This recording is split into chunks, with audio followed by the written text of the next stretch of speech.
నమస్తే, welcome to ANN debate time. నేను మీ లక్ష్మీ నాగ్ నరహరి శెట్టి. తెలంగాణ వ్యాప్తంగా తొలి విడత పంచాయతీ ఎన్నికల పోలింగ్ కొనసాగుతుంది. ఓటర్లు భారీగా కేంద్రాల వద్దకు తరలివస్తున్నారు. అయితే 1 గంట వరకు అయితే ఇది సమయం అయిపోనుంది.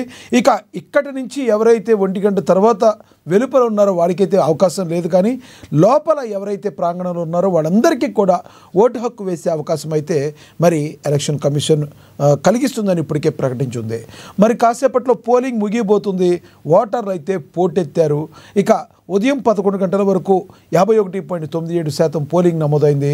వరంగల్లో అత్యధికంగా 61.21% పోలింగ్ నమోదు కాగా ఆదిలాబాద్లో అత్యల్పంగా 40.37% పోలింగ్ నమోదైంది. ఇక మధ్యాహ్నం 2 గంటల నుంచి కౌంటింగ్ ప్రారంభం కాగా సాయంత్రం ఫలితాలు వెలువడబోతున్నాయి.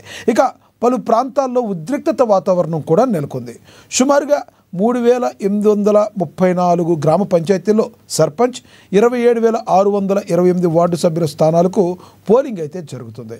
తొలి విడత పంచాయతీ ఎన్నికల పోలింగ్పై మనం మరింతగా చర్చించేందుకు మనతో చర్చలో అందుబాటులో ఉన్నారు. చర్చించేందుకు రాజకీయ విశ్లేషకులు పాపిరెడ్డి గారు మనతో అందుబాటులో ఉన్నారు. అదేవిధంగా న్యాయవాది రాజకీయ విశ్లేషకులు బండారు రామ్మోహన్ గారు కూడా మనతో అందుబాటులో ఉన్నారు. ఇక కాంగ్రెస్ అధికార ప్రతినిధి డాక్టర్ శివకుమార్ లాల్ గారు కూడా మనతో జూమ్ కాల్లో అందుబాటులోకి వస్తారు. ముందుగా మనం పాపిరెడ్డి గారితో మాట్లాడదాం. రాజకీయ విశ్లేషకులు, నమస్తే పాపిరెడ్డి గారు.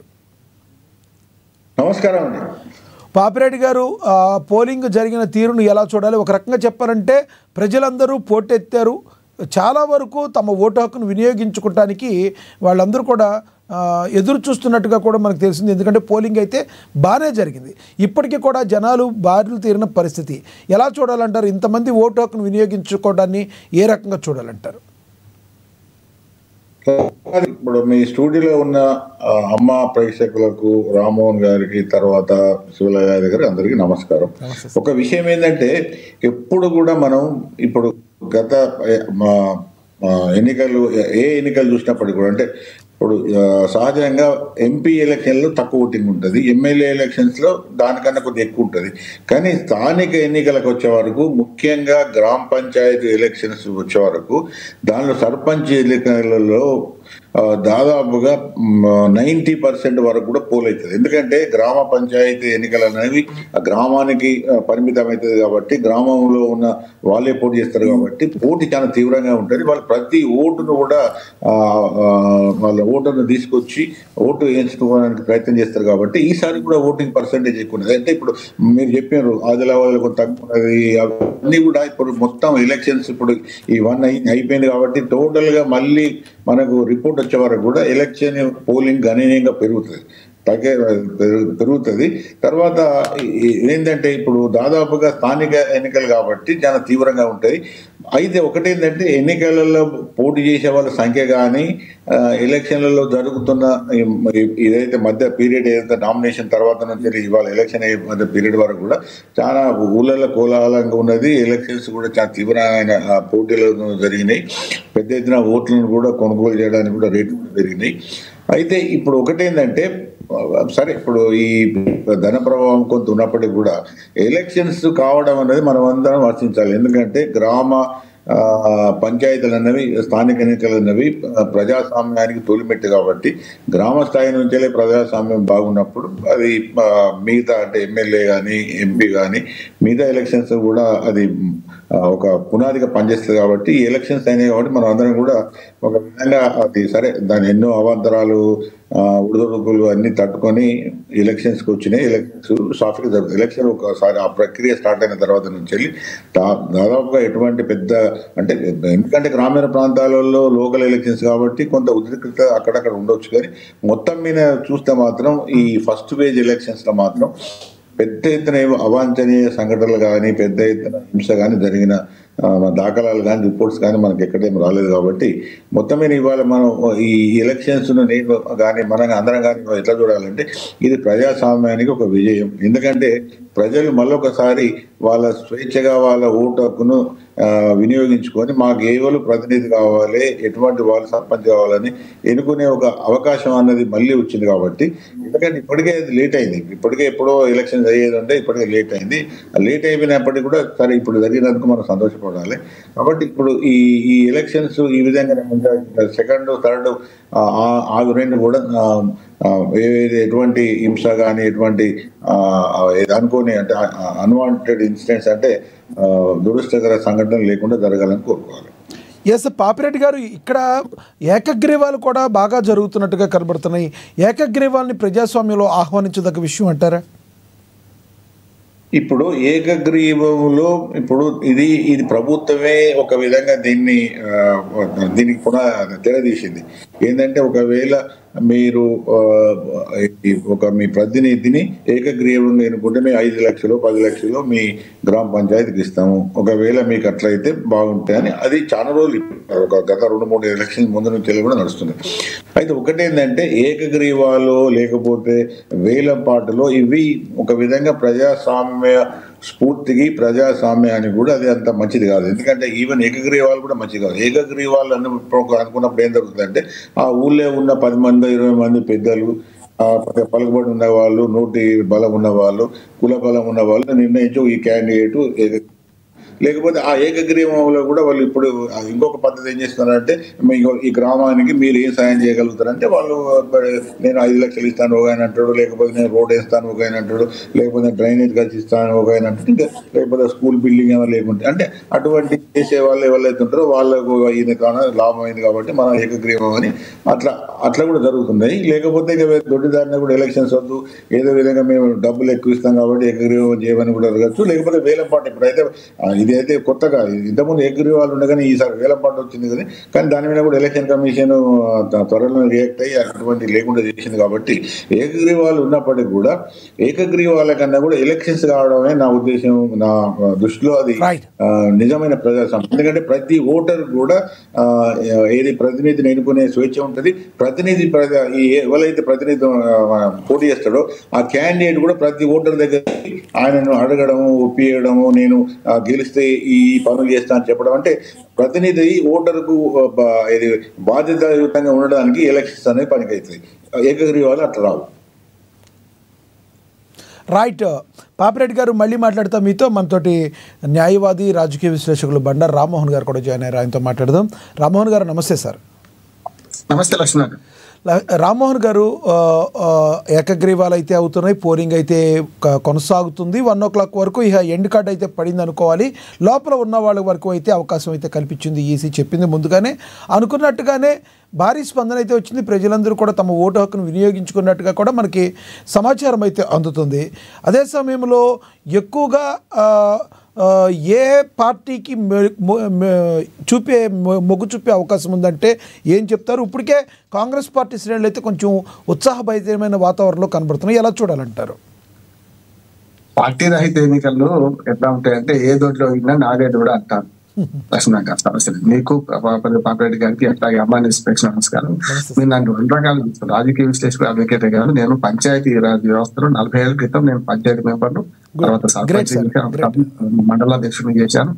ఎన్నికల్లో ఇవన్నీ 20 ఏళ్ళు రాజకీయాల్లో ఉన్నాను. దాంట్లో ముఖ్యంగా ఏమంటున్నానంటే మేము 2001 నుంచి ఇప్పటి వరకు 4 బ్యాచ్లు, 2001, 2006, 2019, 2013, 2019 4 బ్యాచ్లకు గవర్నమెంట్ తరఫున నేను శిక్షణ ఇస్తాను. వార్డు మెంబర్ నుంచి మొదలుకొని ఈ వీళ్ళకి విధులు గెలిచిన వాళ్ళకి శిక్షణ ఇస్తున్నాను. ఆ పార్ట్ ఉండే గతంలో ఉమ్మడి ఆంధ్రప్రదేశ్లో, ఇప్పుడేమో టీఎస్ పార్ట్ అయింది. అంటే అఫీషియల్ గా మీకు శిక్షణ ఇవ్వడంలో మేము డిఓటీగా అట్లాగే మిగతా అధికారులు కూడా శిక్షణ ఇస్తుంటాం. అందుకని కొన్ని అనుభవాలు చెప్పే ప్రయత్నం చేస్తాను. ఎందుకంటే ఈ రంగంలో అపారమైన అనుభవం ఉన్నది కనుక 4 విషయాలు చెప్తాను. ఒకటేమో ఇప్పుడు ఎలక్షన్ జరుగుతున్నాయి, అయిపోయింది.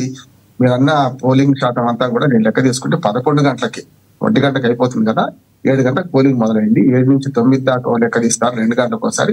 9 నుంచి 11 దాకా లెక్క తీశారు.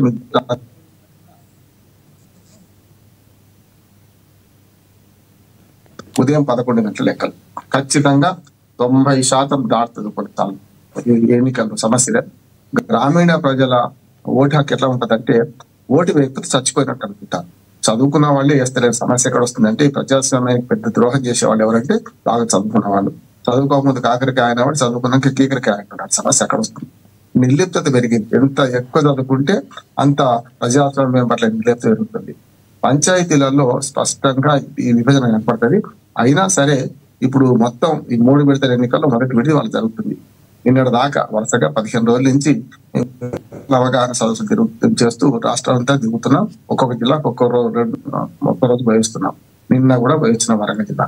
నేనేమంటున్నానంటే గ్రామాల్లో నాకు కనపడ్డ పరిస్థితి ఏంటంటే, నిన్న మొన్న ఉత్తర కుమార పరగాల వాళ్ళకి ఎన్నికల కమిషన్, అది స్టేట్ ఎలక్షన్ కమిషన్ కావచ్చు, స్టేట్ మన నేషనల్ ఎలక్షన్ కమిషన్ కావచ్చు, ఏదైనా సరే ఏ ఎన్నికల్లో అయినా సరే లాస్ట్ 2 రోజులు కళ్ళు మూసుకుంటారు. ఏంటి అంటే మద్యము, డబ్బులు విచ్చలవిడిగా పారుతుంటాయి. సమస్య లేదు. దానికి ఇంతకుముందు పాపిరెడ్డి గారు అనడానికి నేను పూర్తిగా ఏకీపిస్తూ, ఈ ఏకగ్రీవ ఎన్నికలు గతంలో ఒక ఆదర్శం. మొదట్లోనేమో అది ఆదర్శం కాదు. మొదట్లో పెత్తందారులే, ఆ ఊళ్ళో ఉన్న పెత్తందారులే అతన్ని కట్టుకుని భయపెట్టి మరీ ఏకగ్రీవం చేసుకునేవాళ్ళు.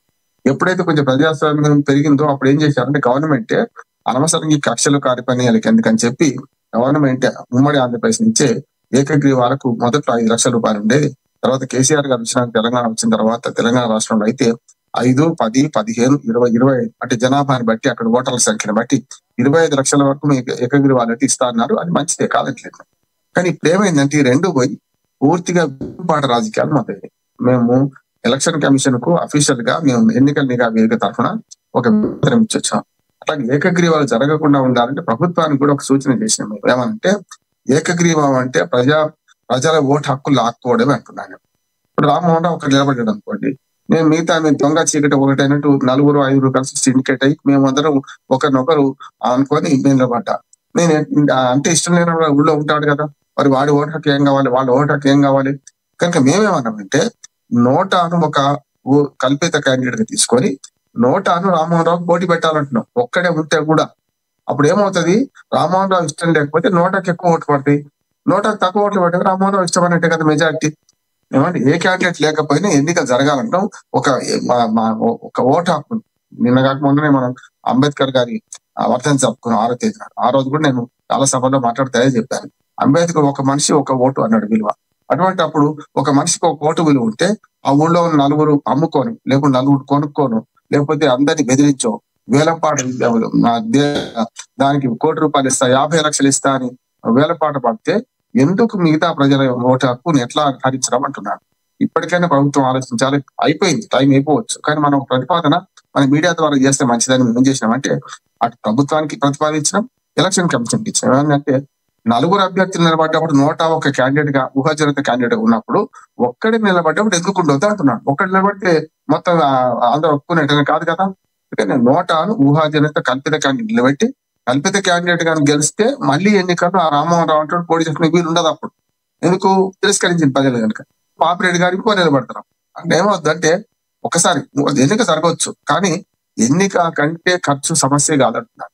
ఒకటి. రెండోది ఏంటంటే ఇప్పుడు మేము చూస్తున్న వారం 10 రోజుల దాని చూస్తే మనకు ఇప్పటికే చాలా వరకు వేలం పాటలు ఏం చేశారంటే ఈ ఊరికి గుడి కట్టిస్తానని బడి కట్టించుకునే వాళ్ళు. వెనకట మా తరంలో అయితే, పాపిరెడ్డి గారు మా తరంలో అయితే బడి కట్టిస్తానే వాళ్ళకి వచ్చేవాళ్ళు, లేకపోతే వేయిస్తానే వాళ్ళు. సామూహిక అవసరాల కంటే ఇప్పుడు వ్యక్తిగత అవసరాలే నిర్ణయిపోయింది. వ్యక్తిగత అవసరాల కోసం మాకేం చేస్తావు, నాకు ఎంత డబ్బులు ఇస్తావు అని అడుగుతున్నారు. వాళ్ళు తప్పు కాదు. ఎప్పుడు కూడా డబ్బు తీసుకుంటారు ప్రజలంటే ప్రజల తప్పు కానే కాదు. పంచేటోళ్ళు 4 తీసుకుంటోళ్ళు 10,000 మందిని మార్చారా, 4 మార్చారా? ఎవడో ఒక్కడే గెలుస్తారు కదా. 4 పోటీ చేస్తే ఒక్కడే గెలుస్తారు కదా. మరి అట్లంటే అందరూ కూడా అనుకోని ఎవరు డబ్బు పంచొద్దు అంటే నష్టమేముంది అంటున్నాను. దానికి ఎన్నికల కమిషన్ కూడా ఇప్పుడు ఈ మొత్తం వ్యవహారాలు చూస్తే మనకు కనపడుతుంది ఏంటంటే ఎన్నికల కమిషన్ కూడా ప్రభుత్వం సిట్ అంటే సిట్టు, స్టాండ్ అంటే స్టాండ్ అనే పరిస్థితి ఉన్నది. అంటే నా ఉద్దేశం ఏంటంటే ఇప్పుడు విజయోత్సవాలు జరుపుకున్నాం, ఎన్నికల కోడ్ ఉండగానే ఓ రకంగా మున్సిపాలిటీలు లేదని ఒక టెక్నికల్ కారణంతో అట్లాగే అనేక సదస్సు జరుపుకున్నాం. నేనేమంటున్నాను, ఒక వారం రోజులు ఆగి 17 తర్వాత జరుపుకుంటే బాగుండేది కదా. అయిపోయింది. ఇప్పుడు 11, 14, 17 3 రోజులు జరుగుతుంది. రేపు కూడా పోతున్నాం. ఇవాళ కూడా ఎందుకు పోలేదంటే ఎన్నికలు ప్రతి జిల్లాలో 3 విడతలు జరుగుతున్నాయి కనుక ప్రతి జిల్లా ఒక డివిజన్ లో ఒకసారి ఒక డివిజన్ లో అటువంటిప్పుడు 3లకు పోతే మనం కరెక్ట్ గా అది వాళ్ళ పోలింగ్ రోజు అని మేము ఊరుకున్నాం, ఇంట్లో ఉన్నాం. కానీ రేపు కూడా పోతున్నాం. నేను ఒక మాట చెప్తున్నాను ప్రజలకు కూడా, అయ్యా ఓటును అమ్ముకోకండి, చేడు తెచ్చుకోకండి. ఇవాళ మీరు ఓటు అమ్ముకుంటున్నారంటే 2,000 రూపాయలకు అమ్ముకుంటే రూపాయి కూడా పడదు. రోజుకు 1825 రోజులకు మీరు ఓటు హక్కును 1000కో 500కో 2,000కో అమ్ముకుంటున్నారు. దీనివల్ల ఏమైతుంది, ఈ పూట గడుస్తుంది. కానీ మనకు అపకారం చేసేవాడు గెలుస్తాడు రేపొద్దున. ఈ డబ్బులు పెట్టేవాడు పెట్టుబడి లాభంగా చూస్తాడు, మీ నెత్తే కొడతాడు. అందుకని ఊరికి ఉపకారం చేసే వాళ్ళని గెలిపించాడని మనం ఇప్పుడు కూడా ప్రచారం చేయొచ్చు. నష్టమేం లేదు. ఇంకా 2 విడతలు ఎన్నికలు ఉన్నాయి. ఈ విడతలో 1 గంట దాకా అయిపోయింది. ఇప్పుడు 2 గంటలు మందు పెడతారు. అస్సలు లెక్కలు ఇప్పుడు రావండి, సాయంత్రం 4 తర్వాత వస్తాయి. ఎందుకంటే రాష్ట్ర వ్యాప్త లెక్కలు రావాలంటే ఒక అసెంబ్లీ కాన్స్టిట్యున్సీ అంటే పోలింగ్ బూత్ టకటక చేసేస్తారు. కానీ వార్డు మెంబర్లు ఉన్నాయి. ఇప్పుడు ప్రతి ఊళ్ళో ఎన్ని బూతులు ఉంటాయంటే 6 ఉంటే 6 బూతులు వేరే ఉంటాయి. రామ్మోహన్ గారు 6 ఓట్లు. రామ్మోహన్ గారు, ప్రజల యొక్క పాలనా సౌకర్యార్థం ఎన్నికలకి 3 షెడ్యూల్లో జరుగుతున్నాయి. మరి ఈ 3 షెడ్యూల్లో జరిగే క్రమంలో ఈ మొదటి షెడ్యూల్ ఫలితాలు కూడా సాయంత్రం వచ్చేస్తే ఈ ఇంపాక్ట్ తర్వాత 2 షెడ్యూల్ మీద పడే అవకాశం ఉందంటారా పార్టీలు? అంటే పార్టీల పరంగా కాదు ఎన్నికలు, ఇక్కడే వచ్చింది. ఇప్పుడు ఏమైందంటే ఎప్పుడు కూడా అధికార పార్టీకి అడ్వాంటేజ్ ఉంటుంది. ఎప్పుడైనా ఏ ఎన్నికల్లో స్థానిక ప్రభుత్వాల ఎన్నికలు అధికార పార్టీకి అడ్వాంటేజ్ ఉంటుంది. ఎందుకంటే వచ్చే 3 ఏళ్ళు వీళ్ళే కదా ఉండేది, అనవసరంగా ఎందుకు గోక్కుందాం అనుకుంటారు. రెండోది కూడా ఏమైందంటే ఏ దొడ్లో ఈయన మాదే దూడని అధికార పార్టీ అంటది, ప్రతిపక్ష పార్టీ అంటది. కానీ ఊళ్ళో తెలుసు కదా అంటున్నాను. ఇప్పుడు ఫలానా ఊళ్ళో ఫలానా ఆపరేటర్ గారు మేము పార్టీలు కాదనుకుంటే వారు నేను ఏ పార్టీ అని తెలుస్తుంది కదా అంటున్నాను. మేము బయటపడం, మేము ఏ పార్టీకి ఓటేస్తే చెప్పాం. కానీ గ్రామంలో నిలబడ్డ క్యాండిడేట్ అయితే ఏ పార్టీ వాడో తెలుస్తుంది కదా. అందుకనే కాళోజీ నారాయణరావు గారు అన్నారు, ఇప్పుడు ఏ పార్టీ వాడని చూడకండి, ఏ పార్టీ వాడో చూడండి, ఏ పార్టీ వాడో చూడండి అని కాళోజీ నారాయణరావు ప్రజాకి ఎప్పుడో అన్నాడు. ఇప్పుడు కూడా ప్రజలు ఏం చేస్తారంటే మీరు ఎన్ని చెప్పినా, ఎన్ని మాయమాటలు చెప్పినా, ఎంత డబ్బులు ఇచ్చినా మంచిగానే గెలిపిస్తారు. ఇప్పటి కూడా చెప్పండి, ఓటింగ్ జరుగుతాయి. ఓటింగ్ జరగకపోతే వాళ్ళు ఏం చేస్తారు? కానీ ఒక ఆశావాహన దృక్పథం, మేము చాలా వరకు ఎగ్గిరే వాళ్ళు వద్దని మేము తిరిగినాం, అది సక్సెస్ అయినా అంటున్నాను. 10% మించాలి ఏకగ్రీవాలు. చాలా సార్లు ఓసారి 30%, 20% కూడా ఏకగ్రీవాలు జరిగిన సందర్భాలు చూస్తాం. మీకు తెలుసు, మీకు బాగా తెలుసు లక్ష్మణ్ గారు, ఆంధ్రప్రదేశ్ లో మన వైసీపీ హయాంలో 30-35% ఏకగ్రీవాలు అయింది. చూసింది కదా మీరు. అంటే వదిలించి చేసేసింది. తెలంగాణలో ఈ పప్పులు ఉడకవు. ఏ పార్టీ వచ్చినా సరే వర్గ పోరాటం ఉంటుంది, కానీ కుల పోరాటం, కులగజ్జి సమస్య లేదు కనుక ఇక్కడ అవి లేవు. 10% లోపే ఇవాళ ఏకగ్రీవాలు అయింది. అది ఒక మంచిది అంటున్నాను. కానీ ఈ ధోరణి రేపు కష్టం అంటున్నాడు. ఒక ఉదాహరణ చెప్తాను నేను. ఈ ధోరణి ఎట్లా పెరుగుతుంది అంటే, ఒక ఆయన ఏం చేసిండు, మీ ఇంటి పనులని నేనే కడతా, మీ నల్లా బిల్లులని నేనే కడతా అంటున్నాడు. అంటే ఏం చేసినట్టు, ఎక్కడి నుంచి వస్తున్నాడు? అందుకని వీళ్ళందరూ కూడా ప్రజాప్రాతినిధ్యం చట్టంలో పేర్కొన్నట్టు మన ప్రలోభాలు పెట్టవద్దు, అనవసరంగా వాగ్దానాలు ఇవ్వద్దు, ఇట్లాంటివి చేయొద్దు. కానీ చేస్తూనే ఉన్నారు, గెలుస్తూనే ఉన్నారు. కానీ అనుభవానికి వస్తే తత్వం బోధపడ్డట్టు ఇప్పుడు పాత సర్పంచులను అడగండి, ఒక్కళ్ళు కూడా మేము పోటీ చేయమంటున్నారు. ఎందుకు చేయమంటున్నారు? రిజర్వేషన్ అనుకూలించలేదు ఒకటి. రెండోది అందరినీ ద్రాక్ష పన్ను పుల్లన్న మొన్నటిదాకా కాంట్రాక్టులు చేసిన డబ్బులే రాలేదు, వస్తలేవు. అది కూడా ఆ ఉద్యమాల్లో కూడా పాల్గొనండి. సర్పంచులకు పోయినసారి కేసీఆర్ గారి హయాంలో చేసిన పనులన్నిటికీ బలవంత పెట్టి ఓప్పడి ఒక రకంగా మన పదవి వద్దని భయపెట్టి మరీ చేశారు. ప్రజలు కూడా భయపెడతారు, ప్రజలు కూడా నువ్వేం చేసామంటారు కానీ ప్రయాణం చేసిండ్రు. ఆ డబ్బులు ఇప్పటిదాకా రాలే కదా. సర్పంచులకు సుమారు 1000 కోట్ల రూపాయలు బకాయి ఉన్నారు. రేవంత్ రెడ్డి గారు ఏమంటారు, తప్పించుకొని వాళ్ళు చేసిన బకాయి మేము ఎందుకు ఇస్తామంటే, మరి ఆయన వాళ్ళు చేసిన కుర్చీలను కూర్చున్నారు ఇవ్వాలి కదా. మరి ఇప్పుడు అధికారం మార్పిడి జరిగి అధికారంలో ఒక ముఖ్యమంత్రి ఇంకో ముఖ్యమంత్రి వస్తే నాకు బాధ్యత లేదు, నేను వాళ్ళు చేసిన సంగతి నడవదు కదా. కడుతున్నాడు, వడ్డీ కడుతున్నాడు కదా, అప్పులకు వడ్డీ. మరి వడ్డీ కడుతున్నా అసలు కడుతున్నాడు. ఇక్కడ కూడా మా సర్పంచులు ఇవ్వాలి. అందుకని సర్పంచులు చాలా మంది ఇది వద్దు, ఏమన్నా కానీ మనమైతే ఇలా దూరొద్దు అనుకుంటారు. కానీ ఎప్పుడు ఉంటదంటే, ఒక మాట చెప్తాను మన లక్ష్మణ్ గారు, పెళ్లి అనేది ఒక ఆరాయితేనట, ఒక గరి అయితేనట. పెళ్లి కానివాడేమో లోపలికి పోదాం అనుకుంటాడట, మంచిగా ఉంటది అనుకోని.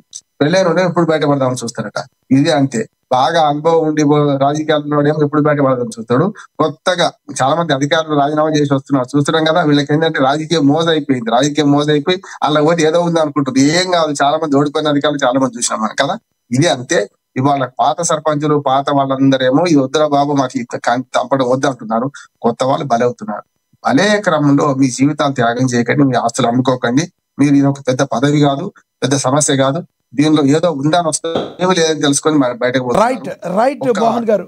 ఎస్, మనతోటి ఆదిలాబాద్ నుంచి రీజనల్ కోఆర్డినేటర్ సత్యనారాయణ గారు జాయిన్ అయ్యారు. అక్కడ లోకల్ పరిస్థితులు ఎలా ఉన్నాయో ఒకసారి ఆయన్ని కనుక్కుందాం. సత్యనారాయణ గారు నమస్తే సార్. నమస్తే అండి సార్. అక్కడ ఓటింగ్ సరళి ఎలా ఉంది, ఆదిలాబాద్లో ఏ రకంగా ఉంది, అక్కడ పరిస్థితులు ఎలా ఉన్నాయంటే ఏం చెప్తారు తాజా అప్డేట్? లక్ష్మణ గుడ్ ఆఫ్టర్నూన్. అయితే ఇటు మొదటి విడత గ్రామ పంచాయతీ సర్పంచ్ ఎన్నికల సందర్భంగా ఆదిలాబాద్ జిల్లాలో మటుకు ఉమ్మడి 4 జిల్లాలు, అంటే ఉమ్మడి జిల్లాలోని 4, ఇటు కొమరంభీం, ఆసిఫాబాద్, ఇటు ఆదిలాబాద్, నిర్మల్, మంచిర్యాల, ఈ 4 జిల్లాల్లో అయితే ఇటు కొన్ని మండలాల్లో మొదటి విడతలో కొన్ని మండలాల్లో అయితే పోలింగ్ జరుగుతోంది. అయితే ఇటు ఆదిలాబాద్ కు సంబంధించి 6 మండలాలు, నిర్మల్ కి 6 మండలాలు, కొమరంభీం ఆసిఫాబాద్ జిల్లాలో 5 మండలాలు. ఉదయం 7 గంటల నుంచే పోలింగ్ ప్రారంభమైంది. కాసేపటి కిందటే ఏదైతే 1 గంటకి పోలింగ్ అయితే నిలిపేశారు. కాకపోతే ఎవరైతే 1 గంట వరకు లైన్ లో ఉంటారో ఆ 1 గంట వరకు లైన్ లో ఉన్న వారికి మటుకు ఓటేసేటటువంటి ఒక అవకాశం అయితే అటు ఎన్నికల అధికారులు అయితే కల్పించారు. ఇక 1 గంట తర్వాత వచ్చిన వాళ్ళకు మాత్రం ఓటేసే అవకాశం అయితే లేదు.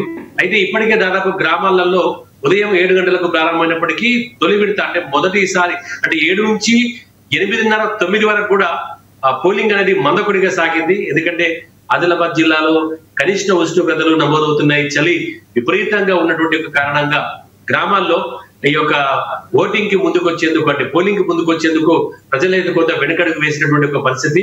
కానీ ఉదయం 9 గంటల నుంచి మాత్రం పోలింగ్ ఊపందుకుంది. అయితే తాజాగా మనకు అందిన సమాచారం ప్రకారం ఇటు ఉమ్మడి జిల్లాలోని నిర్మల్లో, ఇటు కొమరంభీం ఆసిఫాబాద్, ఆ తర్వాత ఆదిలాబాద్ ఇప్పటి వరకు అంటే గంట క్రితం వరకు జరిగినటువంటి ఒక పోలింగ్ సరళిని బట్టి చూస్తే కనుక దాదాపుగా 60% వరకు ఆ పోలింగ్ అయితే జరిగింది. ఇంకా ఈ మిగతా గంటలో కూడా దాదాపుగా అంటే ఇటు అధికారులు మాత్రం 100% పోలింగ్ అయ్యేందుకు తగినటువంటి ఒక ఏర్పాటు చేసినప్పుడు కూడా మరి పోలింగ్ పట్ల కొన్ని గ్రామాల ప్రజలు మాత్రం అంతగా ఆసక్తి చూపలేదు. ఎందుకంటే సాధారణంగా సర్పంచ్ గ్రామ పంచాయతీ ఎన్నికల సందర్భంగా మాత్రం పోలింగ్ అధిక శాతం నమోదవుతుంది. దాదాపుగా 80 నుంచి 90% వరకు కూడా కొన్ని గ్రామాల్లో నమోదయ్యేటటువంటి ఒక అవకాశం అయితే కనబడుతుంది. కానీ ప్రజెంట్ సిచ్యువేషన్ చూసే మటుకు ఇప్పటి వరకు అంటే ఇంకా గంట టైం ఉంది. అంటే మనకు గడిచిన 12 రిపోర్ట్ అందింది కాబట్టి 12 వరకు అయితే ఇంత పర్సంటేజ్ ఉంది. ఆ తర్వాత మరొక గంట, అంతేకాకుండా లైన్ లో నిలబడేటువంటి వాళ్ళకు కూడా చివరి వరకు ఓటేసే అవకాశం కూడా ఉంటుంది. కాబట్టి వాళ్ళందరూ కూడా ఓటేస్తే పోలింగ్ శాతం కాస్త పెరిగే అవకాశం ఉంది. మరికొద్ది సేపట్లో పూర్తి స్థాయిలో పోలింగ్ శాతం ఎంతవరకు ఉంది అనేటువంటిది అయితే మనకు సమాచారం అవుతుంది. అయితే ఇటు దాదాపుగా అనేక వార్డులు సర్పంచులు కూడా ఏకగ్రీవమయ్యాయి. కొన్ని మాత్రమే ఇక్కడ పోలింగ్ జరుగుతున్నాయి. ఇటు పోలింగ్ కి సంబంధించి కూడా జిల్లా కలెక్టర్లు ఎక్కడికక్కడ వెబ్ కాస్టింగ్ ద్వారా సమస్యాత్మక ప్రాంతాలు ఎక్కడైతే ఉన్నాయో ఆ సమస్యాత్మక ప్రాంతాల దగ్గర వెబ్ కాస్టింగ్ ద్వారా పరిశీలిస్తూ జాగ్రత్తలు తీసుకుంటున్నారు. ఇటు జిల్లా ఎస్పీల ఆధ్వర్యంలో అన్ని పోలింగ్ కేంద్రాల వద్ద కూడా పటిష్ట బందోబస్తు అయితే ఏర్పాటు చేసినటువంటి పరిస్థితి. 144 సెక్షన్ ఏర్పాటు చేసిన కారణంగా ఎక్కడ కూడా ఏ గ్రామంలో కూడా అంటే ఉమ్మడి జిల్లాలోని ఏ గ్రామ పంచాయతీలో కూడా ఇప్పటి వరకు ఎలాంటి అవాంఛనీయ ఘటనలు ఏవి జరగకుండా పోలింగ్ అయితే చాలా ప్రశాంతంగా జరిగింది. ఇక లైన్ లో నిలబడ్డ చాలా మంది అయితే ఉన్నట్టుగా మనకు సమాచారం అందుతుంది. 1 గంట, ఎందుకంటే సాధారణంగా ఉదయం పొలం పనులకు వెళ్తారు, తర్వాత మధ్యాహ్నం 9, 10, 11 వరకు ఎక్కువ మంది లైన్ లో నుంచి ఓటేసేందుకు ప్రజలు తరలిస్తారు. కాబట్టి ఈ 1 అవర్ అనేది చాలా కీలకంగా ఉండబోతోంది. ఈ పోలింగ్ శాతం పెరగడానికి ఈ గంట అనేటటువంటిది చాలా కీలకం కానుందని సమాచారం అయితే మనకు అందుతుంది. అయితే ఇటు ఉమ్మడి ఆదిలాబాద్ కనుక చూసినట్టయితే ఇటు ఇచ్చోడలో 35 సర్పంచ్ స్థానాలు, గ్రామ పంచాయతీలు ఉన్నాయి, 35 సర్పంచ్ స్థానాలు. సిరికొండలో 60 ఉన్నాయి, ఇంద్రవెల్లిలో 33 ఉన్నాయి, గుట్టూరులో 38 ఉన్నాయి, నార్నూరులో 45 ఉన్నాయి, కాదిగూడలో 53. వీటికి సంబంధించి మొత్తం 167 గ్రామాలలో 166 గ్రామ పంచాయతీలకు సంబంధించి ఇప్పటికే అయితే ఇందులో కొంతమంది ఏకగ్రీవమే ఎన్నికైనారు కాబట్టి 134 గ్రామ పంచాయతీలకు ఉమ్మడి ఆదిలాబాద్ జిల్లాలో అయితే ఎన్నికలు జరుగుతున్నాయి. దీంతో పాటు 1392 మంది వార్డు సభ్యులు మరి తమ అదృష్టాన్ని పరీక్షించుకోబోతున్నారు. ఇక దాదాపుగా ఒక 2 గంటల తర్వాత పోలింగ్ నిలిపేసి అక్కడి నుంచి ఓట్ల లెక్కింపు అనేది వెంటనే చేపట్టడం జరుగుతుంది. కాబట్టి సాయంత్రం 5 గంటల వరకు కూడా ఎక్కడ ఎవరు గెలుస్తారు, అలాగే సర్పంచ్ ఎవరు కాబోతున్నారు, ఆ సర్పంచ్ ఎన్నికలు ఓటింగ్ అంటే కౌంటింగ్ అనంతరమే ఉప సర్పంచ్ ఎన్నిక కూడా చేపట్టేటటువంటి ఒక అవకాశం ఉంది. ఆ తర్వాత అధికారికంగా అంటే సర్పంచ్, ఉప సర్పంచ్ ఎన్నికలు పోలింగ్ అయిన తర్వాత అధికారికంగా ప్రకటన వెలువడేటటువంటి ఒక అవకాశం ఉంది. కానీ ఆ గ్రామ పంచాయతీ నుంచి మనకు అప్పుడప్పుడు అందుతున్న సమాచారం వెంటనే ఎవరెవరు గెలుస్తున్నారో కూడా మనం తెలుసుకునేటటువంటి ఒక అవకాశం అక్కడటువంటి ఒక ప్రతినిధి ద్వారా అందేటటువంటి అవకాశం ఉంది. ఓవరాల్ గా చూస్తే కొమరంభీం ఆసిఫాబాద్ జిల్లాలో 5 మండలాల్లో 114 గ్రామ పంచాయతీల్లో 106 మంది సర్పంచ్ అభ్యర్థులకు అక్కడ ఓటింగ్ జరుగుతోంది. ఇక్కడ ఒక నామినేషన్ అనేటటువంటి దాఖలు కాలేదు. ఎందుకంటే ఇటు రొటేషన్ పద్ధతిలో ఎన్నికలు అంటే ఎక్కడైతే రిజర్వేషన్ సంబంధించి రొటేషన్ పద్ధతిలో కేటాయిస్తారు కాబట్టి ఎక్కడైతే బీసీలు అధికంగా ఉన్నటువంటి ప్రాంతాల్లో ఎస్సీకి రావడంతో కేవలం అక్కడ ఎస్సీ లేకపోవడంతో నామినేషన్ కూడా దాఖలు కాని పరిస్థితి నెలకొంది. ఎందుకంటే రిజర్వేషన్ రొటేషన్ పద్ధతి అలా ఉంది. కేవలం అక్కడ సర్పంచ్ అయితే ఉండడిక వార్డు మెంబర్లు కూడా 2 స్థానాలు కేవలం బీసీలకు ఉన్నాయి, మిగతా 6 స్థానాలు మాత్రం ఎస్సీలకు ఉన్నాయి. కాబట్టి ఉప సర్పంచ్ ఎన్నుకొని పరిపాలన సాగించేటటువంటి ఒక అవకాశం కొన్ని గ్రామ పంచాయతీలు అయితే కనబడుతోంది. ఎందుకంటే రొటేషన్ పద్ధతిలో ఎస్సీలు లేనటువంటి దగ్గర కూడా ఎస్సీలకు రిజర్వ్ కావడంతో అక్కడ ఎలాంటి నామినేషన్ అయితే దాఖలు కాని పరిస్థితి అయితే కనబడుతుంది. అలాగే నిర్మల్ జిల్లాలో కూడా ఇలాంటి పరిస్థితి ఉంది. అక్కడ కూడా ఒక సర్పంచ్ స్థానానికి నామినేషన్ దాఖలు కాలేదు. ఇదే రిజర్వేషన్ రొటేషన్ పద్ధతి ప్రకారంగానే అక్కడ కూడా నామినేషన్ అనేటటువంటి దాఖలు కాలేదు. ఇక ఇటు నిర్మల్లో కూడా పోలింగ్ అనేది జోరుగా సాగుతోంది. ఇక్కడ యొక్క 6 మండలాల్లో ఖాయం, ఖానాపూర్, పెంబి, దస్తూరాబాద్, బామడ, లక్ష్మణ చాంద మండలాల్లో అయితే సర్పంచులు అదృష్టాన్ని పరీక్షించుకోనున్నారు. అక్కడ 136 గ్రామ పంచాయతీలు ఉంటే 16 ఇప్పటికే ఏకగ్రీవం అయిపోయాయి. ఒకదానికి నామినేషన్ రాలేదు. ఇక మిగతా 119 సర్పంచులకి అక్కడ ఎన్నిక జరగబోతోంది. అయితే 1072 వార్డుల్లో కూడా దాదాపుగా 471 వార్డులు ఏకగ్రీవం అయిపోయాయి ఇప్పటికీ. రైట్ ఇక్కడ పోలింగ్ జరుగుతుంది. ఓవరాల్ గా ఇక్కడ జిల్లా వ్యాప్తంగా కూడా ఉమ్మడి ఆదిలాబాద్ జిల్లాకు సంబంధించి మాత్రం అవాంఛనీయ ఘటనలు జరగకుండా చాలా ప్రశాంతమైనటువంటి ఒక వాతావరణంలో మొదటి విడత సర్పంచ్ ఎన్నికల సందర్భంగా మాత్రం పోలింగ్ ప్రశాంతంగా జరుగుతుంది. ఇప్పటివరకు అందిన సమాచారం ప్రకారం 50% వరకు నుంచి 50 నుంచి 60% వరకు అయితే పోలింగ్ మొదలైంది. మరో గంట తర్వాత మాత్రం పూర్తి సమాచారం అందించేందుకు సిద్ధంగా ఉంటాం. Lakshminath, thank you Satyanarayana for the updates. Right, మనతో ఇప్పుడు అందుబాటులో ఉన్నారు కాంగ్రెస్ అధికార ప్రతినిధి డాక్టర్ శివకుమార్ లాల్ గారు. ఆయనతో మాట్లాడదాం. శివకుమార్ లాల్ గారు, నమస్తే సార్. నమస్తే లక్ష్మీనాథ్ గారు. శివకుమార్ గారు, పోలింగ్ అయితే బాగా జరుగుతుంది. కొన్ని దగ్గర అయితే కాంగ్రెస్ శ్రేణులు ఆల్రెడీ మేము గెలుస్తున్నాం, మరి పంచాయతీ తీర్పు కూడా మా వైపే ఉందని సంబరాలు కూడా స్టార్ట్ చేస్తున్న పరిస్థితి. ఇంకా కౌంటింగ్ బిగినే కాలేదు. అయినా అప్పటికే కూడా మాకు తెలుస్తుంది ప్రజలు ఏం చేశారని చెప్తున్నారు. మరి ఏ రకంగా ప్రజలు తీర్పు ఇచ్చారంటే మీరేం భావిస్తున్నారు? ఏం చూసి ప్రజలు మీకు ఓటేశారంటే ఏం చెప్తారు? ముందుగా ఏఎన్ఎన్ న్యూస్ ప్రేక్షకులకు, పాపిరెడ్డి గారికి, దారి రామ్మోహన్ రావు గారికి నమస్కారం. అయితే ఏదైతే సర్పంచ్ ఎలక్షన్స్ ఏదైతే ఫస్ట్ ఫేజ్ ఇవాళ ఏదైతే మొదలైందో, ఆల్మోస్ట్ ఆల్ నేను అనుకుంటా బహుశా ఓటింగ్ టైం కూడా అయిపోతుంది, 1 o'clock వరకే అనుకుని చెప్పిండ్రు.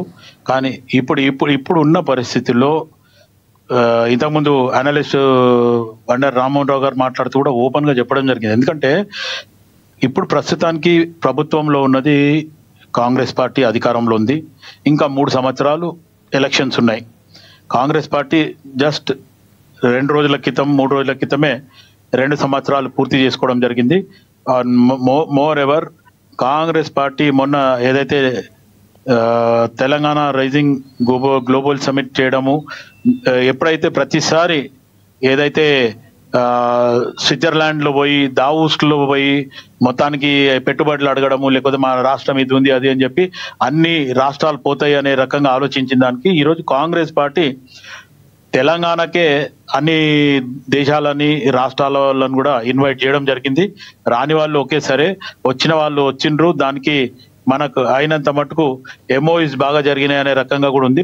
ప్రజలకు అందరికి కూడా ఎప్పటికప్పుడు లైవ్ లో అందరు కూడా చూడడం జరుగుతుంది. ఇప్పుడు ఈ ఏదైతే సర్పంచ్ ఎలక్షన్ల పరంగా ఆలోచిస్తే ఖచ్చితంగా కాంగ్రెస్ పార్టీ అధికారంలో ఉంది కాబట్టి మెజారిటీ సీట్లు కాంగ్రెస్ పార్టీకే, అంటే దీనికి పార్టీ పరంగా అయితే గుర్తులు లేవు. కానీ ఇప్పుడు ఫర్ ఎగ్జాంపుల్ నేనే కాంగ్రెస్ పార్టీ క్యాండిడేట్, నేను రామ్మోహన్ రావు గారికి సపోర్ట్ చేస్తున్నా అంటే ఇది పక్క ఈ క్యాండిడేట్ కాంగ్రెస్ పార్టీ క్యాండిడేట్ అని అయితే అనుకుంటారో ఆ రకంగా ప్రతి జిల్లాల ప్రతి వార్డులో జరుగుతుంది అదే. కాబట్టి ఆ ఇష్యూలో ఎట్టి పరిస్థితుల్లో మనకు అర్థమవుతుంది. దాన్ని బట్టి మనం ఎట్టి పరిస్థితుల్లో అంచనాలు వేసుకోవచ్చు. ప్రజలలో మార్పులు ఏమున్నాయి, ప్రజలు ఏం ఆలోచిస్తుండని కూడా మనకు అక్కడ అర్థమవుతుంది. రెండోది, గతంలో 10 సంవత్సరాలు ఏదైతే బీఆర్ఎస్ ఉన్నప్పుడు కొంచెం మళ్ళీ కూడా పర్వాలేదు. బీఆర్ఎస్ వచ్చిన తర్వాత మొత్తానికి సర్పంచులంతా నిలబడిన వాళ్ళు ఊరు అభివృద్ధి చేస్తే వాళ్ళు మొత్తానికి అప్పులు చేయడం, వాళ్ళ ఆస్తులు అమ్ముకోవడం, అవసరం అనుకుంటే ఈ సెక్యూరిటీ గార్డ్ గా పని చేసి ఆ అప్పులు తీర్చడము, ఉన్న పుస్తెలతాడు అమ్ముకొని చేసినామని చెప్పి కొంతమంది చనిపోయినారని, ఇవన్నీ కూడా మనం ఎన్నో ఇబ్బందికరంగా చూడడం జరిగింది. దాని తర్వాత ఏదైతే ఎలక్షన్ కి ముందు 2 years బిఫోర్ సర్పంచ్లకు నిధులు ఇవ్వడం కూడా మానేసింది అప్పట్లో ఉన్న బీఆర్ ప్రభుత్వం. కానీ కాంగ్రెస్ పార్టీ అధికారంలోకి వచ్చిన తర్వాత మొత్తానికి స్టార్టింగ్ లో ఏదైతే కాంగ్రెస్ పార్టీ అధికారంలోకి వచ్చినాక అన్ని శాఖల రివ్యూ మీటింగ్ చేసిన తర్వాత సర్పంచులది ఇంత పెండింగ్ ఉంది అని ఒక మాట చెప్పిన తర్వాత అది కుదరలేదు. దాని తర్వాత ముందు వేరే వ్యక్తి అప్పు చేసి పోయిండు, మేమెందుకు ఇవ్వాలనే రకంగా కూడా బహుశా గతంలో వచ్చిన కొత్తలో వాళ్ళు కేటీఆర్, ఇటు హరీష్ రావు, లేకపోతే వీళ్ళందరూ కూడా టీఆర్ఎస్ బీఆర్ఎస్ వాళ్ళు కొంచెం ఘాటుగా విమర్శించిండ్రు. అప్పు చేసింది వాళ్ళు, కాంగ్రెస్ పార్టీని కట్టమని చెప్పడం జరిగింది. దాని విషయంలో నో డౌట్ మీరు అప్పు చేసిన అప్పు మేమెందుకు కట్టడం అనే రకంగా కూడా కాంగ్రెస్ పార్టీ నాయకులు మాట్లాడిండ్రు. నేను మాట్లాడలేదు అంటలేదు. కానీ ఆ తర్వాత మటుకు ఖచ్చితంగా విడతల వారీగా ఒక రెండు విడతలు అయితే ఖచ్చితంగా ఆ బడ్జెట్ ని మళ్ళీ విడుదల చేయడం జరిగింది. ఇప్పుడు ప్రస్తుతానికి కట్ ఆఫ్ డేట్ తీసుకొని కూడా హైకోర్టు ఒక డిసిషన్ తీసుకుంది కాబట్టి దాని దిక్కెళ్ళి ఏదైతే కాంగ్రెస్ పార్టీ 42% గురించి కాంగ్రెస్ పార్టీ ఎంత ప్రయత్నం చేయాలో అంత చేసింది. ఇక్కడ ససేమరా అన్నది కాబట్టి ఖచ్చితంగా ఎలక్షన్స్ ఇప్పుడు మనం జరపడం జరిగింది. అది పబ్లిక్ కి అర్థం కావాలనే ఉద్దేశంతోనే కాంగ్రెస్ పార్టీ ఓపెన్ గా కూడా చెప్పడం జరిగింది. రేపు ఇప్పుడు ఇవాళ ఫస్ట్ విడత, మళ్ళీ తర్వాత ఇంకా 2 విడతలు ఉన్నాయి. దాంట్లో ఈ రోజు ఈ విడతల మటుకు మెజారిటీ సీట్లు మటుకు కాంగ్రెస్ పార్టీ కైవశం చేసుకుంటుందని మన ఉన్న విశ్వాసం. సమాచారం అనేది కూడా నేను చెప్పలేను, ఎందుకంటే విశ్వాసం ఖచ్చితంగా కాంగ్రెస్ పార్టీ అధికారంలో ఉంది కాబట్టి రేపు రాబోయే సర్పంచులు కానీ వార్డు కమిటీ మెంబర్లను కానీ ముఖ్యమంత్రి రేవంత్ రెడ్డి గారు కూడా ఓపెన్ గా చెప్పడం జరుగుతుంది. మీ ఊరికి ఉపకారం చేసే వ్యక్తులు, లేకపోతే మీ ఊరికి మంచి చేసే వ్యక్తులనే ఎన్నుకోండి. ఏదో ఆర్భాటం చేసి ఎవరో నేను అది చేస్తా ఇది చేస్తా అంటే అటువంటి వాళ్ళని ఎన్నుకుంటే రేపు ముఖ్యమంత్రి దగ్గరకు పోకపోవడము, లేకపోతే మంత్రికి ఇన్ఛార్జ్ మంత్రి దగ్గర పోకపోవడము, లేకపోతే అక్కడ ఉన్న శాసనసభ్యుని దగ్గర పోకపోవడం, మీ ఊరికి నిధులు రాకపోవడం, ఇవన్నీ ఇబ్బందికరం అవుతుంది. ఖచ్చితంగా అభివృద్ధి చేస్తాడు, కలిసి కట్టుగా పోతాడు. ఊరిని అభివృద్ధి చేసుకోవడానికి మొత్తానికి నిధుల గురించి ఏ ప్రభుత్వం ఉన్నా పోయి చేసుకుంటా అనే వ్యక్తి ఉంటే అక్కడ పోయి చేసుకుంటే ఖచ్చితంగా మంచిది అనేది రైట్. ఫస్ట్ ఫేజ్ అయినా సరే, సెకండ్ ఫేజ్ అయినా సరే, థర్డ్ ఫేజ్ అయినా సరే, వాళ్ళని ఎవరినైతే ఎన్నుకుంటారో వాళ్ళు నిజంగా కూడా స్వచ్ఛందంగా చేసేటోళ్ళు.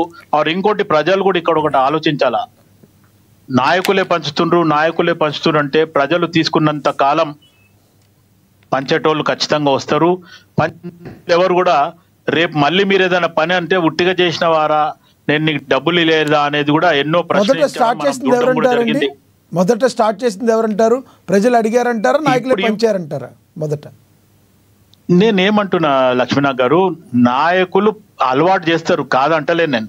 ఇప్పుడు ప్రతి ఆఫీసర్లు జిహెచ్ఎంసీలో కానీ పెద్ద పెద్ద ఈ తిమింగళాలు దొరుకుతున్నాయి, వాళ్ళకు కూడా ఇప్పుడు మీదే ఉన్నారు అనుకోండి, మీదేదో జాగా ఉంది, జిహెచ్ఎంసీలో పోతారు, లేకపోతే హెచ్ఎండిలో పోతారు, సార్ నా ఫైల్ జర మీద పెట్టండి, నేను మీకు ఏమన్నా విశ్వతిస్తా అని చెప్పి మీరు పోతారు. నాలాంటి వ్యక్తి ఉంటే పో డబ్బులు ఇస్తావా, నేను పట్టిస్తా అని చెప్పి భయపెడతా. ఇంకొక వ్యక్తి ఎవరైనా ఉన్నాడు అనుకో, ఇమీడియట్ గా సరేనా అని బల్ల కిందికేనో పక్క నుంచో మన అటెండర్ తోనో ఎవరితోనో డబ్బులు తీసుకుంటారు. రామ్మోహన్ గారు ఏదో అడుగుతున్నారు. ఎందుకంటే డబ్బులు ఎక్కువ ఉంటే ఎప్పుడు లంచాలు ఇవ్వడు. శివకుమార్ చెప్పింది శివకుమార్ గారు చెప్పింది రెండో పార్శ్వం ఏంటంటే ఫిట్ ప్రోకర్, నాకు ఇది మీకు అదని. ఇప్పుడు సర్టిఫికేట్ కావాలంటే వాళ్ళు లంచం అడుగుతున్నాడే. అందుకని నిన్న 9వ తారీఖు మొన్న మేము వరంగల్లో ఒకటి చేసినాం.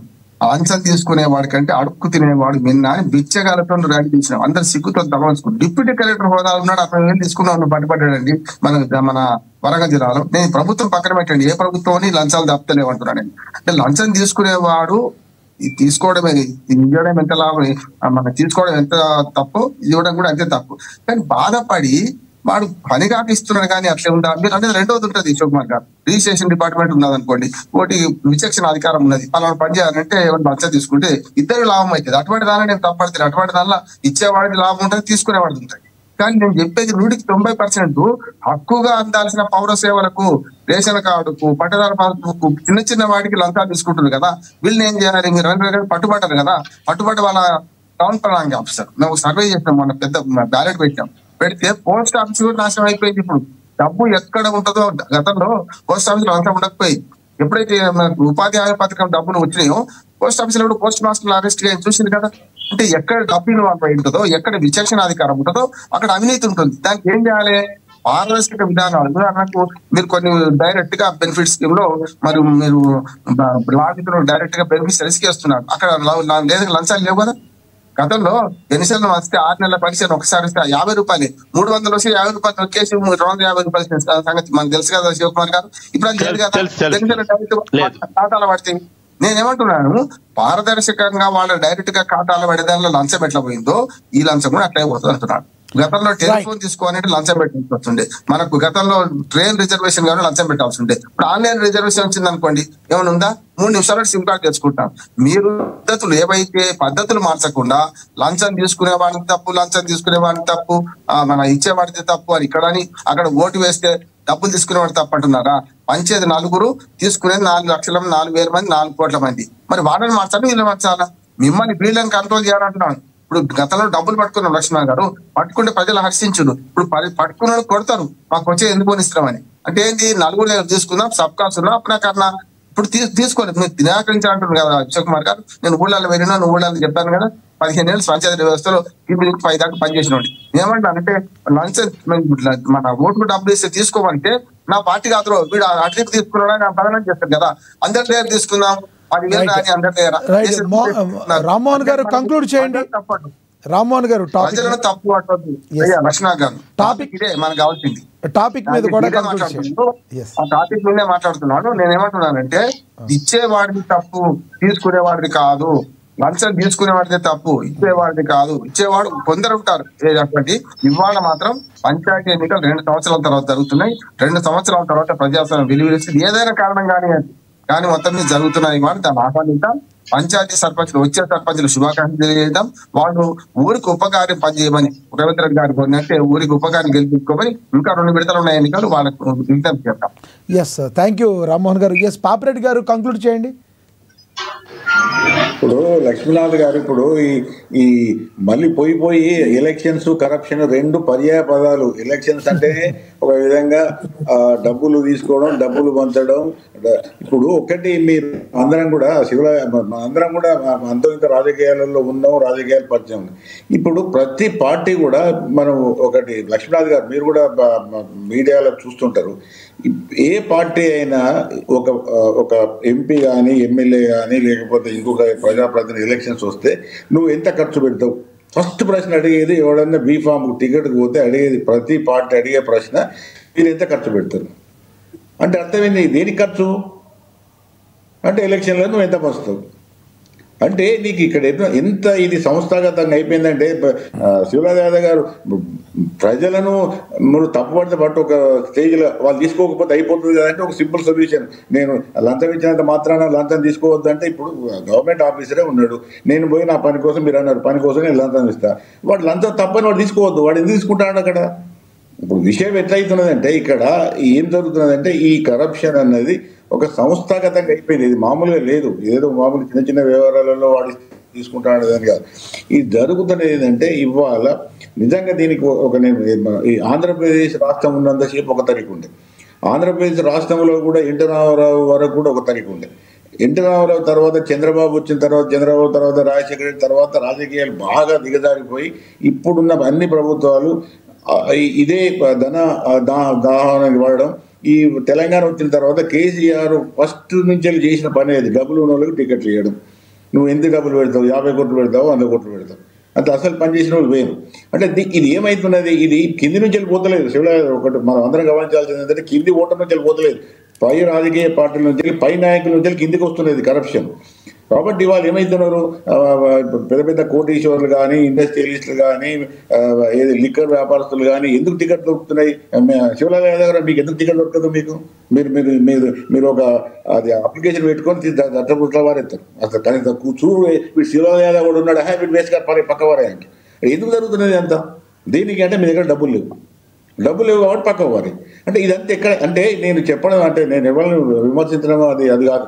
వ్యవస్థను అర్థం చేసుకున్నాం. వ్యవస్థలో ఎంత బలంగా ఏంటంటే ఈ డబ్బులు, ఆస్తులు, ఇవన్నీ దీంతో జరుగుతున్నది ఏంటంటే 2 విషయాలు నష్టం జరుగుతున్నాయి. మనం బాగా అర్థం చేసుకోవాల్సింది ఏంటంటే, ఒకటేమో డబ్బులు లేని వాళ్ళు రాజకీయాలకు రాలేరు. వాళ్ళు ఎంత మంచి వాళ్ళైనా, ప్రజాసేవ చేసే వాళ్ళైనా, జీవితంలో ఉన్న వాళ్ళైనా, పార్టీ జెండాలు పూసే వాళ్ళైనా టికెట్ వచ్చే వాళ్ళకు రాదు.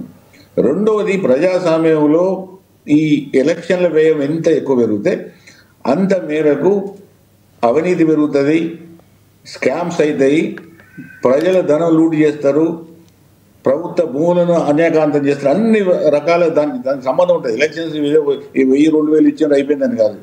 దానికి 5 ఏళ్ల పరిపాలన సంబంధం ఉంటుంది. కాబట్టి ఇది అంతా కూడా ఒక సమాఖ్య అంటే ఒక హోలిస్టిక్ అప్రోచ్ అంటారు. అంటే ఇది ఎవరు ఇప్పుడు ఇత్తు మొదల, చెట్టు మొదల, గుడ్డు మొదల, పిల్ల మొదల అంటే దాన్ని ఏమి రాదు. కాబట్టి ఈ వ్యవస్థ అంతా దాన్ని అర్థం చేసుకొని దీన్ని ఒక విధంగా కొంత మేరకు తగ్గించే ప్రయత్నం చేయగలిగితే పౌర సమాజంలో చాలా మంది చేస్తున్నారు, కానీ వాళ్ళ శక్తి సరిపోతలేదు. కాబట్టి ఒకటేంటంటే ఇవాళ నేను లాస్ట్ కన్క్లూడ్ చేసేది అంటే, ఎలక్షన్స్ జరుగుతున్నాయి మంచిదే. ఎలక్షన్లలో యథాతథిగా డబ్బుల ప్రభావము, మద్యం ప్రభావము, ఇంకా రకరకాల ప్రభావాలన్నీ జరుగుతూనే ఉంటాయి. అది జరగడం అనేది ఇప్పుడు దాదాపుగా అందరూ ఒప్పుకుంటున్నారు. ఇవన్నీ లేకుండా ఎలక్షన్ జరగన కాడికే మనం ఒప్పుకునే స్టేజ్కి వచ్చేసినాం. అవి ఉన్నప్పటికీ కూడా సాఫీగా జరుగుతున్నాయి ఎలక్షన్స్. గెలిచినోడు ఎవడో ఓటుతో గెలిచినోడు ప్రజాప్రతినిధి అవుతున్నాడు, ఇవన్నీ జరుగుతున్నాయి. అయితే నేను కూడా రామారావు గారు అన్నట్టుగా ఇది 2 సంవత్సరాల తర్వాత అవుతున్నవి ఎలక్షన్స్ సాఫీగా జరగాలి. ఇప్పుడు మనకున్న సమాచారం ప్రకారం ఫస్ట్ విడత కూడా మంచిగా జరుగుతున్నాయి. ఈ అంతకుముందు ఎట్లా జరిగినాయి ఇప్పుడు పెద్ద వేరే భిన్నంగా జరుగుతలేదు. కాబట్టి ఇది మామూలు రొటీన్గా జరుగుతున్నాయి. కాబట్టి వచ్చే సర్పంచ్ ఇంకొకటి ఏంటంటే, ప్రభుత్వానికి ఒక ముఖ్యమైన బాధ్యత ఏంటంటే, ప్రభుత్వము చేసిన లేకపోతే ఎమ్మెల్యే స్పాన్సర్డ్ క్యాండిడేట్సా, లేకపోతే కాంగ్రెస్ ఎమ్మెల్యేలు లేని దగ్గర వాళ్ళ ఇన్ఛార్జ్ల నామినేటెడ్ వాళ్ళ గెలుస్తారని చెప్తారు. అయితే ప్రభుత్వానికి ఉన్న బాధ్యత ఏంటంటే, సర్పంచులు గెలిచిన తర్వాత పోయిన ప్రభుత్వాలు ఏ విధంగా ఈ స్థానిక సంస్థలను కానీ సర్పంచులను కానీ ఏ విధంగా నిర్వీర్యం చేసి దెబ్బతీసినాయో అట్లా లేకుండా కనీసం ఈ 3 సంవత్సరాలు ఈ ప్రభుత్వానికి టైం ఉన్నది. కాబట్టి ఈ గ్రామ పంచాయతీల వ్యవస్థను బలోపేతం చేసి గ్రామ స్థాయిలో కూడా ప్రజాస్వామ్యం కానీ, అట్టడుగులో అంటే గ్రామ స్థాయిలో ఉన్న ప్రజాప్రతినిధులు కానీ కొంత వాళ్ళకు కూడా అవసరమే, వాళ్ళు కూడా ఈ వ్యవస్థకు అవసరమే, వాళ్ళకు కూడా కొంత నిర్ణయాధికారాలు, ఆర్థిక అధికారాలు ఇవ్వాలన్న ఆ లెవెల్లో ఈ గవర్నమెంట్ పోతే మాత్రం అందరికీ సంతోషంగా ఉంటుంది. రైట్ బాపిరెడ్డి గారు. ఎస్ శివలాల్ గారు, మీరు కూడా కంక్లూడ్ చేయండి. ఎస్. అయితే ఇటు పాపిరెడ్డి గారికి కానీ లేకపోతే రామారావు గారికి నేను చెప్పేది ఒకటే, ఏమంటే నేను ప్రజలను డైరెక్ట్ గా నేను వ్యతిరేకించడం లేదు సార్. అంటే ఇప్పుడు పాపిరెడ్డి గారు చెప్పిండ్రు, నేను నిజంగా కూడా డబ్బు సంపాదించాలంటే నాకు ఎన్నో అవకాశాలు నాకు కూడా వచ్చినాయి, నేను కాదంటలేను. ఇటు కేసీఆర్ స్వయాన పద్మారావు గారి ఇంట్లో 2007లో నన్ను ఆయనతో ఒక డిస్కషన్ లో కూర్చుంటే నన్ను డైరెక్ట్ నీకు తెలంగాణ భవన్కి ఫోన్ వస్తుంది, నువ్వు పార్టీ జాయిన్ కామని చెప్పిండు. దాని తర్వాత నాకు ఫోన్ వచ్చింది, నేను ఎవరినో మిత్రుడిని అడిగిన, మా మిత్రుడి రంగారావు, వాడిని అడుగుతాడేమన్నాడు, అరే నీకు ఆల్రెడీ ఏఐసిసి నుంచి, సోనియా గాంధీ నుంచి, రాహుల్ గాంధీ నుంచి, ఇన్ఛార్జీల నుంచి నీకు మంచి లెటర్లు వస్తున్నాయి, నేను అప్రిషియేషన్ చేస్తూ, ఈ కేసీఆర్ ఇప్పుడే పెద్ద తాగుబోతాడు, ఈయన మాటలు ఏమింటావు అనే రకంగా నన్ను అనడిగింది. కానీ దాని తర్వాత నేనేం చేసిన, సరేలే ఆలోచిద్దామని చెప్పి గమ్మునున్నా. దాని తర్వాత నాకు టీఆర్ఎస్ భవన్కి ఒక్కసారి ఫోన్ వచ్చింది, మళ్ళీ 2 సార్లు ఏం రాలేదు, నేను కూడా సైలెంట్ అయిపోయినా. కానీ నేనేమంటున్నా అంటే, మనం ఒక సిద్ధాంతంగా పద్ధతి ఉన్నాం కాబట్టి ప్రజలు కూడా డబ్బు ఇచ్చినప్పుడు ఒక్కసారి వ్యతిరేకిస్తే ఖచ్చితంగా మళ్ళీ సార్ ఆ డబ్బులు ఇవ్వడానికి భయపడతారు ఎవరైనా సరే. ఇప్పుడు రామారావు గారు చెప్పినట్టు నో డౌట్ అక్కడ వేరే దగ్గర డబ్బులు అడుగుతుండ్రు. ఖచ్చితంగా సిటీలో కూడా నేను చూస్తున్నా, ఒక ఎంఆర్ఓ సర్టిఫికెట్, ఒక క్యాస్ట్ సర్టిఫికెట్, ఇన్కమ్ సర్టిఫికెట్ కావాలంటే కూడా 300 నుంచి 500 రూపాయలు తీసుకుంటున్నారు అనేది సత్యం. కానీ దాంట్లో ఎవరైతే వ్యతిరేకంగా ఇవ్వకుండా మాట్లాడి చెప్పిండ్రు అనుకో, ఇప్పుడు నా లాంటి వాళ్ళు ఎవరినన్నా పిలిచిండ్రు, అరే డాక్టర్ శివలాల్ని పిలుస్తున్నాం అని అనుకో, ఆడ ఎవరైతే ఇన్స్పెక్టర్ ఉంటాడో, వద్దురాబాయ్ ఆయనతో ఎందుకు, మనం గమనం సైన్ చేసి అదేముందో పర్సూ చేసి పంపించేద్దాం అనే రకంగా కూడా చేసిన ఎన్నో కేసులు ఉన్నాయి ఈ 20 సంవత్సరాలలో. అటు ముషిరాబాద్ ఎంఆర్ఓ కావచ్చు, సికింద్రాబాద్ ఎంఆర్ఓ కావచ్చు. అంటే నేనేమంటున్నా అంటే మనం గట్టిగా ఉంటే మటుకు ఖచ్చితంగా ఎదుటోళ్ళు మనకి ఇయ్యాలన్నా, మన దగ్గర ఇట్లాంటి లంచగొండితనం మనకు అలవాటు చేయాలన్నా భయపడతారు. కానీ మనం ఒక్కసారి అలవాటు పడ్డామంటే ఇంకా అది కామన్ అయిపోతుంది. ఇప్పుడు వేరే రకంగా కూడా అదే అదే అదే అదే అంటే నేను ఎందుకు మాట్లాడుతున్నా అంటే ఇప్పుడు ఇది లంచగొండితనము, డబ్బు, ఓటు అనే దాని మీద చర్చ జరుగుతుంది కాబట్టి దీని గురించి నేను మాట్లాడుతున్నా లక్ష్మీనాథ్ గారు.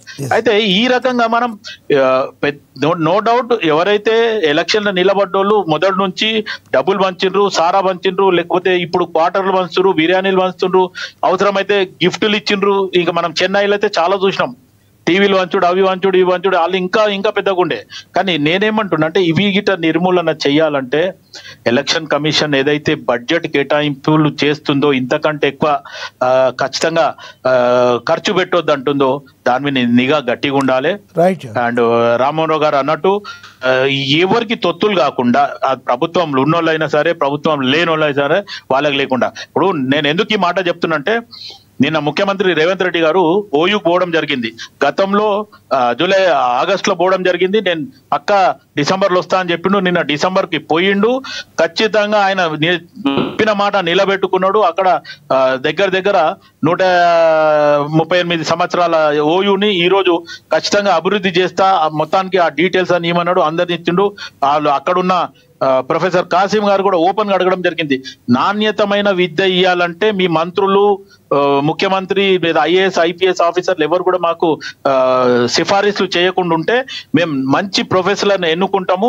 వాళ్ళ వల్ల మేము ఉస్మానియా యూనివర్సిటీ మొత్తం ప్రపంచ దేశాలలో ఒక మంచి పేరు వచ్చేలాగా చేస్తామని చెప్పి ప్రొఫెసర్ కాసిం గారు అడిగితే, కాసిం గారు అడిగిన దానికి ముఖ్యమంత్రి రేవంత్ రెడ్డి గారు కూడా ఓపెన్ గా అప్పటికప్పుడే స్టేజ్ మీద అదే స్టేజ్ మీద సమాధానం చెప్పడం జరిగింది.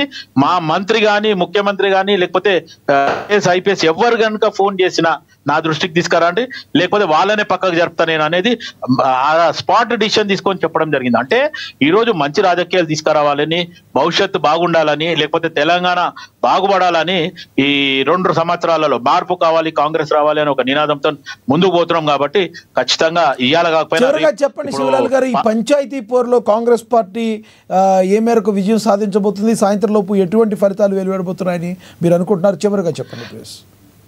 ఖచ్చితంగా కాంగ్రెస్ కి ప్రజలు, అక్కడ ఉన్న సర్పంచులు కానీ, రేపు నిలబడ్డ సర్పంచులు కానీ, ప్రజలు కానీ కాంగ్రెస్ పార్టీని ఈరోజు కొన్ని స్కీమ్లు మేము ఇవ్వలేదు అనేది కూడా ప్రజలలో ఆ అపోహ ఉంది. అది ఉన్నా సరే ఖచ్చితంగా ముఖ్యమంత్రి రేవంత్ రెడ్డి గారు ఓపెన్ గా చెప్తున్నాడు. 6,500 కోట్లు ఈరోజు టీఆర్ఎస్ బీఆర్ఎస్ చేసిన అప్పునే కట్టడం జరుగుతుంది. వచ్చిన బడ్జెట్ ని అడ్జస్ట్ చేస్తూ పోతున్నామని కూడా ఓపెన్ గా చెప్పడం ప్రజలు కొంచెం అర్థం చేసుకుంటున్నారు. ఖచ్చితంగా కొంతమంది వ్యతిరేకాలు ఉంటారు, ఉండరని కాదు, పార్టీ అభిమానం ఉంటది కాబట్టి వాళ్ళు వ్యతిరేకంగా ఉంటారు. కానీ మిగతా వాళ్ళు న్యూట్రల్స్ కానీ, కాంగ్రెస్ పార్టీ అభిమానులు కానీ, లేకపోతే కాంగ్రెస్ పార్టీ కార్యకర్తని కాంగ్రెస్ పార్టీకే సపోర్ట్ చేస్తారు. ఖచ్చితంగా కాంగ్రెస్ పార్టీ సర్పంచులు, వార్డ్ కమిటీ మెంబర్లే కొంచెం ఎక్కువగా గెలుస్తారు అనేది నేను కోరుకుంటాను. రైట్, ధన్యవాదాలండి శివలాల్ గారు చర్చలో పాల్గొన్నందుకు. ధన్యవాదాలండి రామ్మోహన్ గారు. ధన్యవాదాలండి పాపిరెడ్డి గారు చర్చలో పాల్గొన్నందుకు. ధన్యవాదాలండి సత్యనారాయణ గారు అక్కడ ఆదిలాబాద్ నుంచి లోకల్గా పరిస్థితులను తెలియజేసినందుకు. ఏదేమైనప్పటికీ తెలంగాణ వ్యాప్తంగా తొలి విడత పంచాయతీ ఎన్నికలు పోలింగ్ అయితే అయిపోయింది. ఓటర్లు భారీగా కేంద్రాల వద్దకు చేరి తమ ఓటు హక్కును వినియోగించుకున్నారు. ఇక మరి కాసేపట్లో కౌంటింగ్ కూడా స్టార్ట్ అవబోతుంది.